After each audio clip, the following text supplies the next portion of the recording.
Дали сметате дека доаѓањето на Метју Нимиц ќе реши нешто со името? Ништо не решава. Ништо не може да реши. Се шпекулира дека Горна Македонија е новиот предлог. Би се согласиле? Види, уште првите не една партија да дојде на власт, па и другата партија. И кој да дојде на власт, болна точка им е на Грците Егејска Македонија. И кој да дојде на власт? Те некој ги стиснат американците, ама и овој не ќе може изгледа да успее. Метју Нимиц дојде во Скопје. Сметате дека нешто ќе се реши со името или? Нема врска. Нема. Ништо така ќе се прошета само малку. Вие, господине, сметате дека нешто ќе се реши? Па не едам така.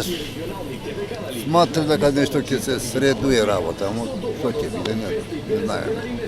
А би се согласиле ли со како што се шпекулира новиот предлог Горна Македонија? Не. Нема Горна Македонија, не сме. Само Македонија. Вие, господине? Македонија имаме едно име, наша држава и тоа да ми биде до крај, вечно. Општо не сакаме ние да го менјаме државата. Тоа нема да реши ништо. Еве ти кажувам поштено. Зашто мислите дека не? Нема да реши ништо, затоа што они треба да решат. А за името да го менеме, нема името. Тоа е името. Република Македонија постои. Вие не би се согласили? Не се слагам никако, значи. А Грчка не може да делува ако Америка сака да не прими у НАТО. Што друго да ви кажам? Доаѓањето на господинот Метју Нимиц, мислите дека ќе реши нешто со името? Тешко. Да? Да.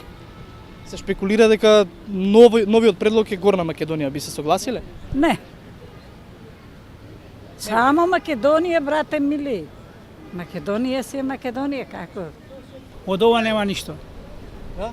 Докле сме ние ова жива, ова народ овдека, никогаш Македонија во Европска унија нема да влезе. Зошто мислите така? Така, сиромаштија, беда, никој не цени нас. Никогаш ништо ние нема да влеземе во Европска унија. Еве, никогаш. Еве, моја прогноза тоа е. Тоа е. Све друго нема што да кажам. А како ја оценувате работата на политичарите? Политичарите се да ни пројде само ден и да се земаат плата, ништо друго. Не знам ни дека дошол. Не гледам вести, не пратам тоа воопшто, не ме интересува.